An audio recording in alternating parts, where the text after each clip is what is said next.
Hola, mi nombre es Marcela Báez y hoy día vamos a hablar lo que es el currículum. ¿Qué es el currículum? ¿Qué es el currículum educativo? ¿Para qué sirve? ¿Por qué es tan importante? ¿Quién decide? ¿Qué se enseña? ¿Y cómo? El currículum es una propuesta formativa que organiza valores, habilidades y valores considerados esenciales para una sociedad en un momento histórico. Incluye contenidos, métodos, objetivos y evaluaciones y está influenciado fuertemente por factores políticos, sociales y culturales. El currículum opera en 3 niveles. Existe el currículum prescripto, que son normativas, diseños y programas. Existe el currículum real, que es lo que pasa dentro del aula docente.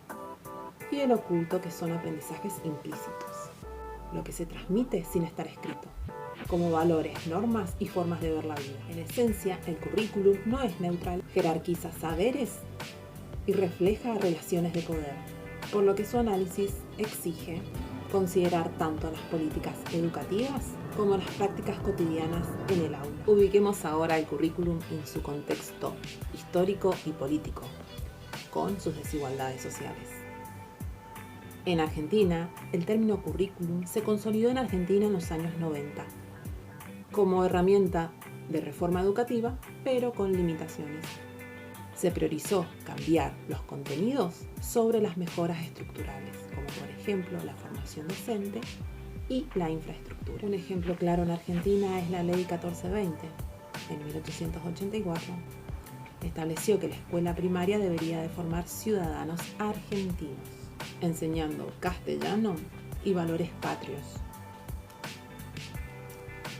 Así dejaron afuera culturas indígenas y inmigrantes. Hoy el currículum sigue cambiando.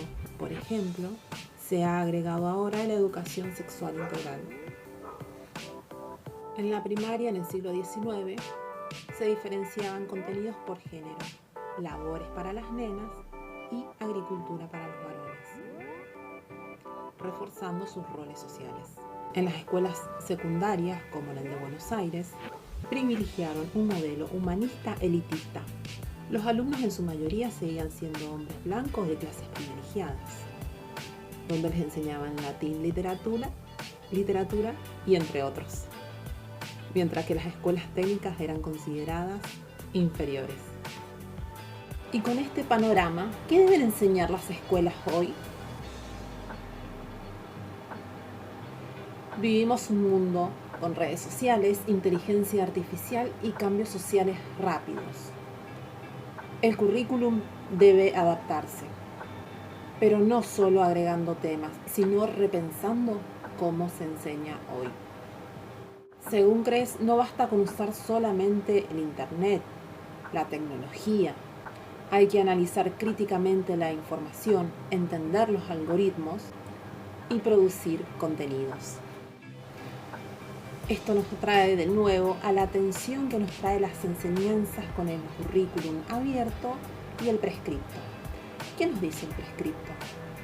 Este es lo que el ministerio nos ordena. Son básicamente contenidos específicos que deben enseñar. Pero ¿qué pasa con el contenido real?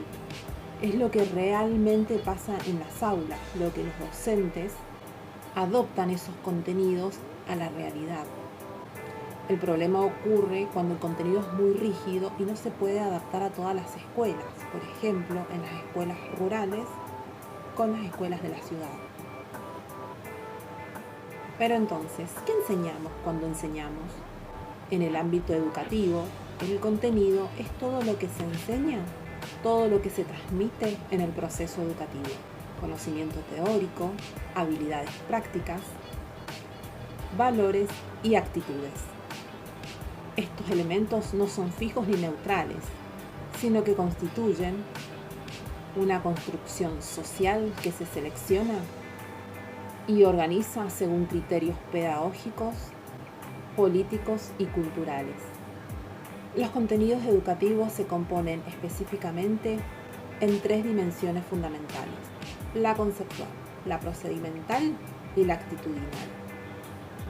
2 procesos claves que afectan a los contenidos educativos son la transposición didáctica que transforma el conocimiento experto en saber enseñable mediante simplificaciones y adaptaciones, y el inevitable desgaste temporal que hace que los contenidos pierdan vigencia ante nuevos descubrimientos o cambios sociales.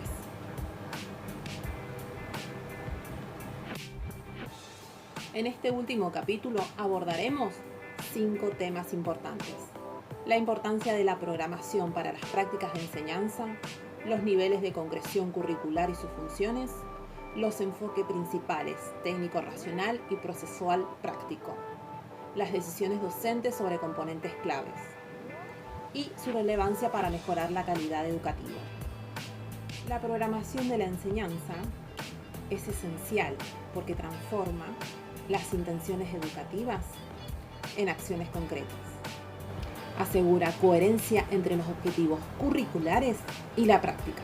Y sobre todo, garantiza que cada clase sea una oportunidad significativa de aprendizaje, incluso antes de lo imprevisto. Sin programación, la enseñanza pierde rumbo. Con ella se convierte en un acto intencional y transformador.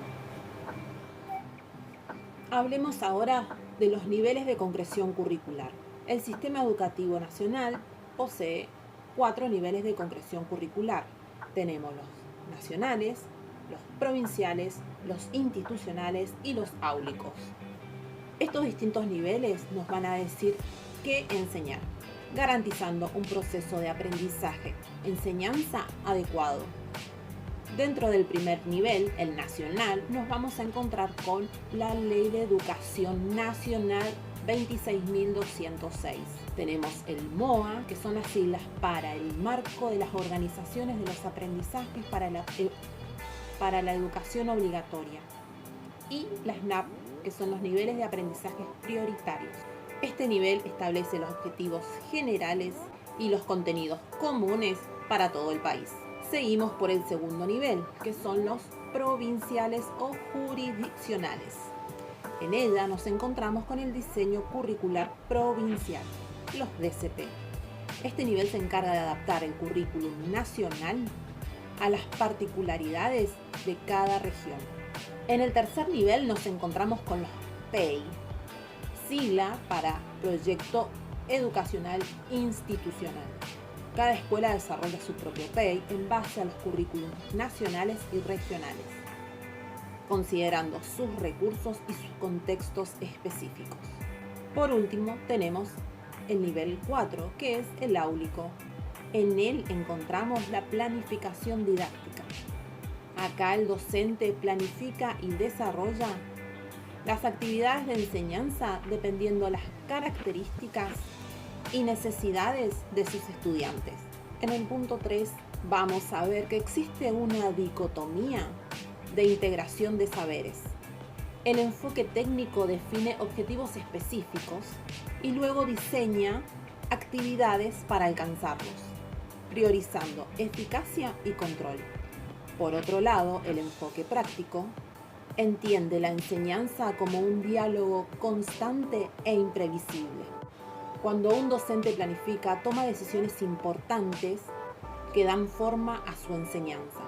Estas decisiones giran en torno a 5 puntos clave. Tenemos el marco referencial, que es la base teórica y social que guía el sentido de lo que se enseña. Tenemos el de intenciones, que son los objetivos, lo que se espera lograr con los estudiantes. Tenemos los contenidos, que es lo que se va a enseñar, es decir, los conocimientos que se consideran importantes. Después tenemos las estrategias, que es cómo se va a enseñar, buscando siempre adaptarse a las necesidades del grupo. Y por último tenemos el de evaluación, cómo se va a comprobar si los estudiantes aprendieron, ya sea durante el proceso o al final. Y por último vamos a hablar de la relevancia para mejorar la calidad educativa. La programación de la enseñanza es un pilar fundamental para elevar la calidad educativa, ya que permite transformar las intenciones pedagógicas en acciones concretas y coherentes. Programar es tu lienzo para crear experiencias educativas que inspiren, conecten y transformen.